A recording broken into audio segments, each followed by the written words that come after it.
समान पृष्ठ घनत्व की धन तथा ऋण आवेशित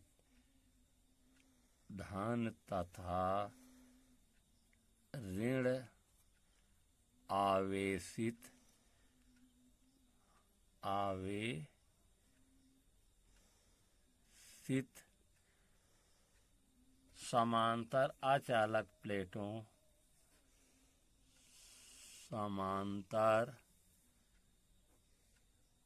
अचालक प्लेटों के बीच तथा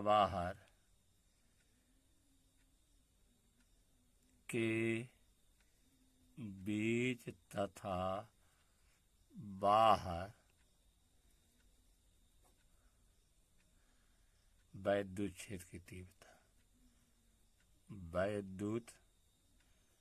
क्षेत्र की तीव्रता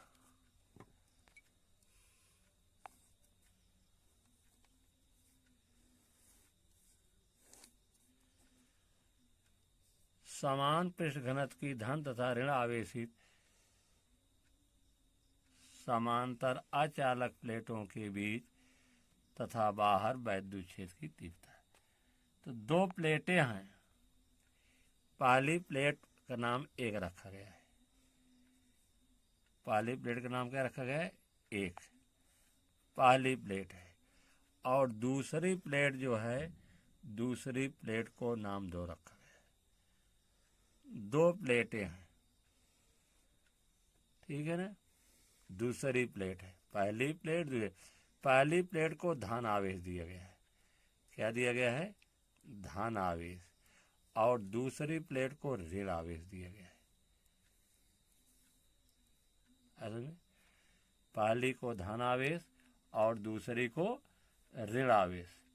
हमको जो है दोनों प्लेटों के बीच कोई बिंदु P है, इस बिंदु P पर वैद्युत क्षेत्र की तीव्रता निकालना है। इस P बिंदु पर वैद्युत क्षेत्र की तीव्रता धन आवेश और ऋण आवेश प्लेटों के कारण निकालना है, ये जो अंदर बिंदु है। और यहाँ पर बाहर कोई बिंदु है P डैश पर वैद्युत क्षेत्र की तीव्रता निकालना है। और प्रत्येक प्लेट का आवेश पृष्ठ घनत्व सिग्मा है। इसका भी आवेश पृष्ठ घनत्व सिग्मा है और इसका भी आवेश पृष्ठ घनत्व है। तो देखिए यहाँ पर धन आवेश है, इसके कारण इस पर वैद्युत क्षेत्र की तीव्रता धन आवेश से दूर होती है, अर्थात इसके नाते वन प्लेट के कारण वैद्युत क्षेत्र की तीव्रता की दिशा E1 का मान इधर होगा। और ऋण आवेश दो प्लेट के कारण बिंदु P डैश पर वैद्युत क्षेत्र की तीव्रता की दिशा क्या होगा? E2 का मान इधर होगा। क्योंकि वेक्टर राशि है, सदिश राशि E1, 2 वैद्युत क्षेत्र की तीव्रता एक सदिश राशि होती है, इसलिए इस पर वेक्टर का निशान मतलब तीर का निशान लगाया। जिस पर तीर का निशान लगाया जाएगा एरो कहते हैं, इसको वेक्टर कहते हैं, सदिश राशि। तो फिर देख लीजिए, ये धन आवेश है, प्लेट एक के कारण P डैश पर वैद्युत क्षेत्र धन आवेश से दूर होती है। और दूसरी प्लेट पर ऋण आवेश है, इसके कारण वैद्युत क्षेत्र की तीव्रता P डैश पर इसकी ओर होगी, अर्थात P डैश पर विद्युत क्षेत्र की तीव्रता दोनों आवेश कारण एक दूसरे के विपरीत दिशा में होगी। और अंदर देखिए P पर धन प्लेट के कारण वैद्युत क्षेत्र की तीव्रता E1 की जगह होगी, धन आवेश से दूर अंदर। और ऋण आवेश के कारण इस पर वैद्युत क्षेत्र तीव्रता इसी की दिशा में होगी, अर्थात E1 का मान होगा, E1 हुआ यहाँ पर। और यहाँ पर E2 की दिशा भी इधर होगी, E2 वेक्टर। E2 वेक्टर क्योंकि यहाँ जगह कम थी, ये शॉर्टकट लिखे, E2 वेक्टर पर तीर लगाया गया है। धन आवेश के कारण प्लेट एक कारण वैद्युत क्षेत्र P पर इससे दूर होगी। और ऋण आवेश के कारण दो प्लेट के कारण वैद्युत क्षेत्र की तीव्रता भी ऋणात्मक होगी, अर्थात P बिंदु पर वैद्युत क्षेत्र की तीव्रता E1 और E2 की दिशा एक ही दिशा में हो जाएगी, दोनों जुड़ जाएंगी परिणाम के लिए। अब हम इसी को लिख देते हैं, माना धन तथा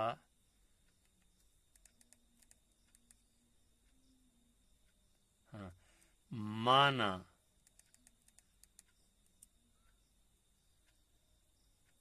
धन आवेशित, माना धन आवेशित और ऋण आवेशित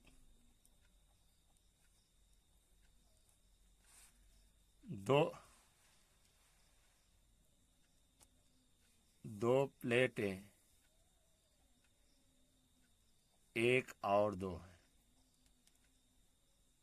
एक और दो है। जो धन आवेशित प्लेट है उसका नाम एक रखा गया है और जो ऋण आवेशित प्लेट है उसका नाम दो रखा गया है। जो कि निर्वात अथवा वायु में है। माना धन आवेशित और ऋण आवेशित दो प्लेटें, एक और दो हैं, जो निर्वात या वायु में एक दूसरे के समांतर रखी गई है। कहाँ रखी गई है? निर्वात में एक दूसरे के समांतर रखी गई है। ऐसे में आमने सामने है, निर्वात में एक दूसरे के समांतर रखी गई हैं, जो कि आमने सामने है, जो कि आमने सामने है। प्रत्येक प्लेट पर आवेश का पृष्ठ घनत्व सिग्मा है। मतलब प्लेट एक का भी और प्लेट दो का भी। प्रत्येक प्लेट का आवेश घनत्व सिग्मा है। हम जानते हैं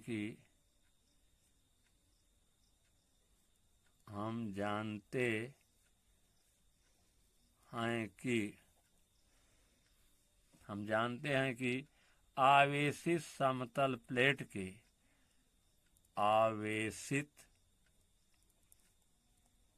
समतल प्लेट के समीप आवेशित समतल प्लेट के समीप मतलब एकदम पास में, समीप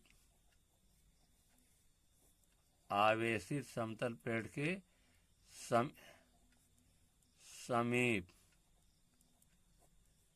अर्थात प्लेट के किसी भी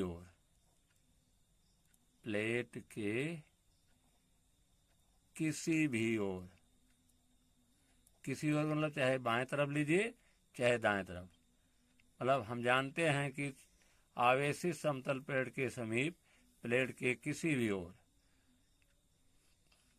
किसी बिंदु पर वैद्युत क्षेत्र की तीव्रता, किसी बिंदु पर वैद्युत क्षेत्र की तीव्रता इज इक्वल टू होता है सिग्मा अपान 2ε0। यदि प्लेट धन आवेशित है, मतलब यदि कोई प्लेट धन आवेशित, पहले हम बता दिए हैं कि धन आवेशित है वैद्युत क्षेत्र की तीव्रता उससे दूर होती है, और ऋण आवेशित होती है तो वैद्युत क्षेत्र की तीव्रता प्लेट की ओर होगी।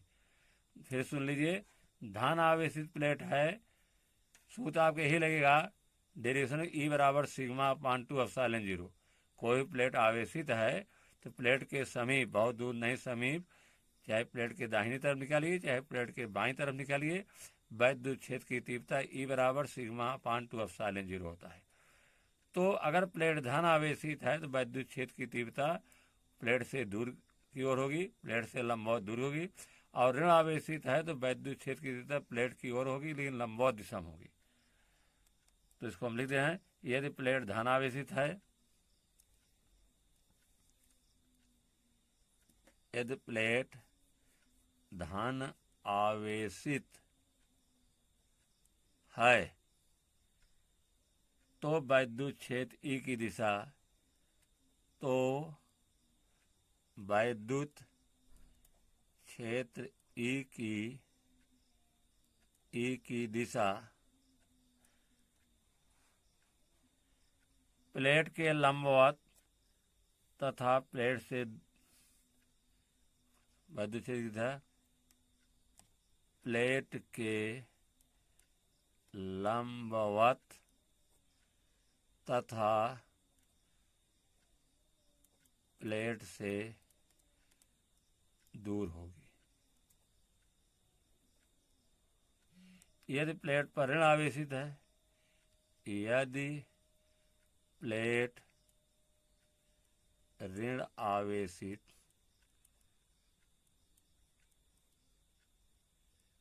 आवेशित है तो वैद्युत क्षेत्र ई की दिशा प्लेट के लंबवत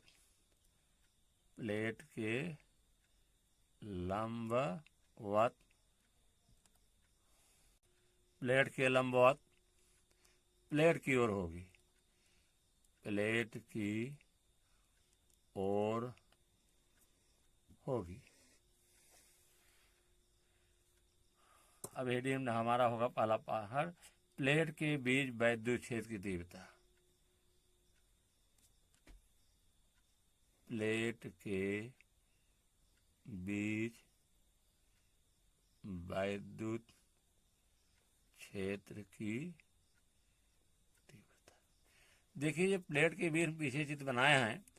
प्लेट के बीच जब वैद्युत क्षेत्र की तीव्रता निकालते हैं तो बीच में देख लीजिए जो P पॉइंट पर है वैद्युत क्षेत्र की तीव्रता, इसमें देखिए E1 और E2 की दिशा एक ही है, तो परिणामी क्या होगा, परिणामी वैद्युत क्षेत्र की तीव्रता जुड़ जाएगा। ठीक है, प्लेट 1 और 2 के बीच कोई बिंदु हम क्या लिए हैं, P लिए हैं। वहाँ देखिए पीछे चित्र में जो हम बताए हैं कि प्लेट 1 और 2 के बीच कोई बिंदु P लिए हैं, उस P बिंदु पर धन आवेश प्लेट 1 के कारण वैद्युत क्षेत्र की तीव्रता प्लेट 1 से दूर होगी, और इसी पर P पर ऋण आवेश के कारण वैद्युत क्षेत्र की तीव्रता क्या होगी, इसकी ओर होगी। यहाँ पर देखिए दोनों की दिशाएं एक ही हैं, इसलिए क्या हो, जुड़ जाएगा। इसको हम लिख दे रहे हैं कि माना प्लेट 1 और 2 के बीच कोई बिंदु क्या है, P हम लिए हैं। माना प्लेट 1 और प्लेट 2 के बीच कोई बिंदु P है। क्या है, कोई बिंदु P है। अतः P बिंदु पर है, अतः बिंदु P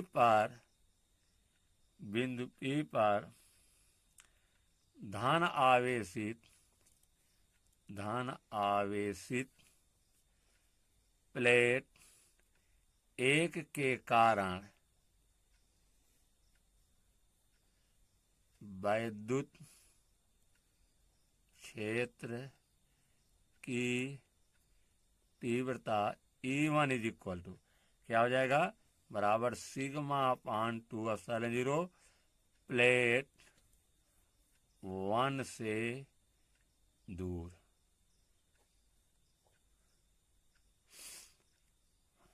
प्लेट 1 से दूर। इसी प्रकार बिंदु P पर ऋण आवेशित प्लेट 2 के कारण वैद्युत क्षेत्र की तीव्रता, वैद्युत क्षेत्र की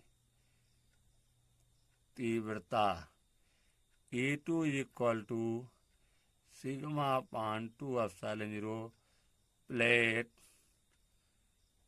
दो की ओर।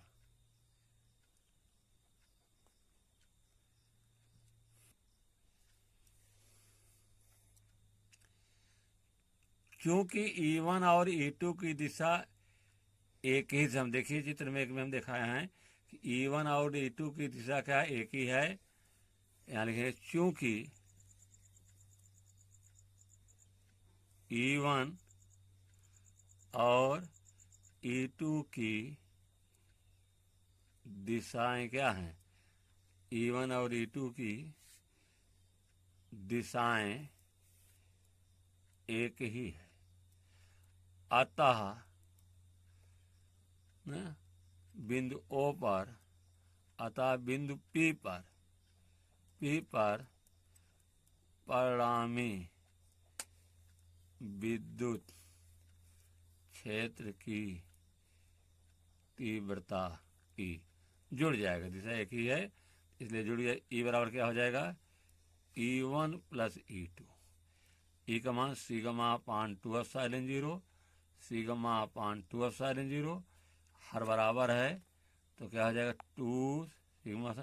2 सिग्मा 2 से कट गया तो E इज इक्वल टू क्या हो जाएगा, या E is equal to sigma upon epsilon 0।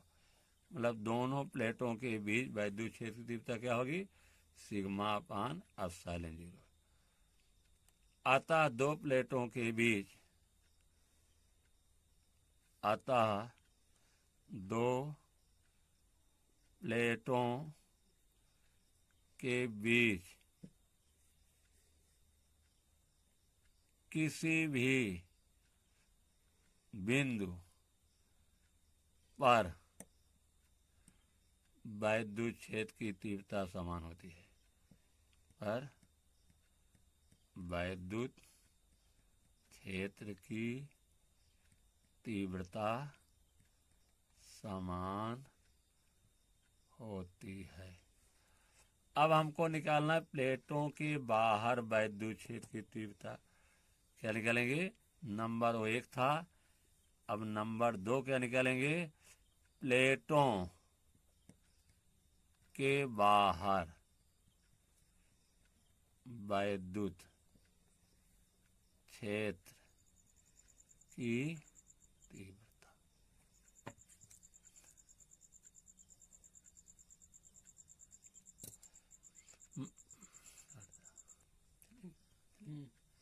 माना प्लेटों के बाहर कोई बिंदु P डैश, हमारे चित्र में दिखाए हैं पीछे कि प्लेटों के बाहर कोई बिंदु P डैश ले चुके हैं चित्र में, तो वहां देख लीजिए हम लिख दे रहे हैं, माना प्लेटों के बाहर कोई बिंदु P है, P डैश है क्योंकि P ले चुके हैं, तब P डैश बिंदु है, इस P डैश बिंदु पर धन आवेशित प्लेट 1 के कारण वैद्युत क्षेत्र की तीव्रता। हम बताएं धन आवेश के कारण प्लेट से दूर होती है तो E1 बराबर क्या हो जाएगा, सिग्मा अपान 2 एप्सिलॉन 0। क्या होगा, प्लेट 1 से दूर, प्लेट 1 से दूर बिंदु P डैश पर ऋण आवेशित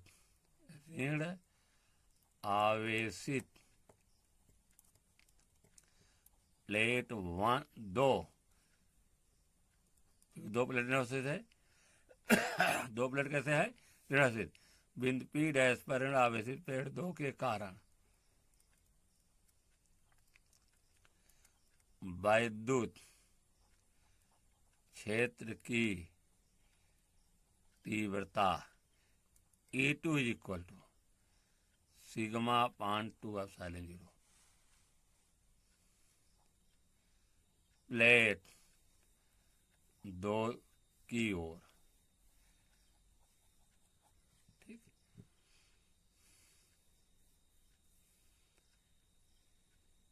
बिंदु P डैश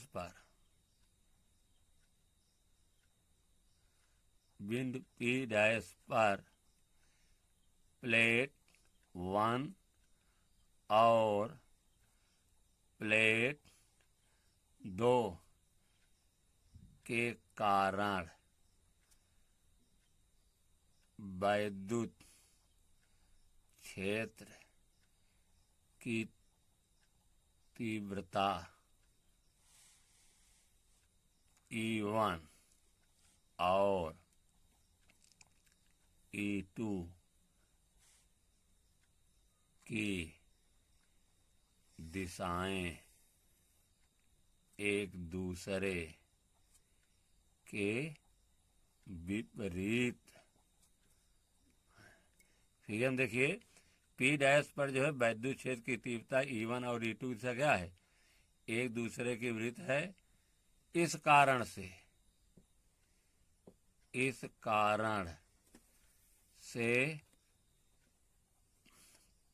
परिणामी विपरीत है। इस कारण से परिणामी विद्युत क्षेत्र की तीव्रता E का मान निकालेंगे तो घटा देंगे। E1 में से E2 को परिणामी विद्युत क्षेत्र की तीव्रता E निकालेंगे तो क्या करेंगे? घटा देंगे। परिणामी विद्युत क्षेत्र की तीव्रता E बराबर E1 माइनस E2। अब E2 माइनस E1 लिख सकते हैं, ठीक है। तो E का परिमाण विद्युत क्षेत्र E का परिमाण में वेक्टर हट जाएगा। E बराबर E1 माइनस E2 या E is equal to sigma upon 2 epsilon 0 minus sigma upon 2 epsilon 0 या E इज इक्वल टू हर बराबर है 2 एप्सिलॉन 0 सिग्मा माइनस सिग्मा बराबर 0 हो जाएगा। 2 सिग्मा 0, किसी भी चीज में 0 से संख्या भाग 0 आएगा। 0 में किसी भी संख्या से भाग दोगे 0 आएगा, या E इज इक्वल टू क्या हो जाएगा? 0। कहने का मतलब कि दो समांतर परंतु विपरीत आवेशित प्लेटों के बाहर सभी बिंदुओं पर वैद्युत क्षेत्र की तीव्रता शून्य होती है। दो समांतर प्लेट हों, इनके बाहर अगर हम वैद्युत क्षेत्र की तीव्रता कहीं भी निकालेंगे तो उसका मान क्या होगा? शून्य होगा। हम इसको लिख दे हैं अतः, इसको लिख दिया है अतः दो समांतर परंतु विपरीत आवेशित प्लेटों के बाहर